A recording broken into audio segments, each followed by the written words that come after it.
கடா பண்டார்புத்ரி ஜெயாவில் நேற்று இரவு காவல்துறையினருக்கும் குற்றவாளிக்கும் இடையே நடந்த துப்பாக்கி சூடு சம்பவத்தில் 30க்கும் மேற்பட்ட குற்றப்பதிவுகளை கொண்ட 34 வயது கொள்ளையன் சுட்டுக் கொல்லப்பட்டான். நேற்று காலை பண்டார் டாருல் அமான் பகுதியில் நடந்த மற்றொரு துப்பாக்கி சூடு சம்பவத்தில் சுட்டு வீழ்த்தப்பட்ட இருவருக்கும் அவர்கள் தொடர்புடையவர்கள் என கூறினார் புகிட் அமான் குற்ற புலனாய்வுத் துறையின் இடைக்கால இயக்குநர் டத்தோ ஃபசில் மக்கஸ். சுட்டு வீழ்த்தப்பட்டவர் தீபகற்ப மலேசியாவில் நடந்த பல ஆயுதமேந்திய கொள்ளை சம்பவங்களுடன் தொடர்புடைய கும்பலின் தலைவர் என்றும், இக்கும்பல் 2022 முதல் நகைக்கடைகளிலும் தொழிற்சாலைகளிலும் 6 மில்லியன் ரிங்கெட்டுக்கும் மேல் கொள்ளையடித்துள்ளதாகவும் ஃபசில் மக்கஸ் தெரிவித்தார்.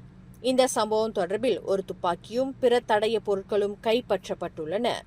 மேலும் பல கைதுகளும் தேடுதல் நடவடிக்கைகளும் விரைவில் நடைபெறும் என எதிர்பார்க்கப்பட்ட நிலையில் சுட்டு வீழ்த்தப்பட்டவரில் ஒருவரின் மனைவியை தற்போது காவல்துறை தடுத்து வைத்துள்ளதாக கோலமுடா மாவட்ட காவல்துறை தலைவர் அசிஸ்டன்ட் கமிஷனர் ஹன்யான் ரம்லான் தெரிவித்துள்ளார்.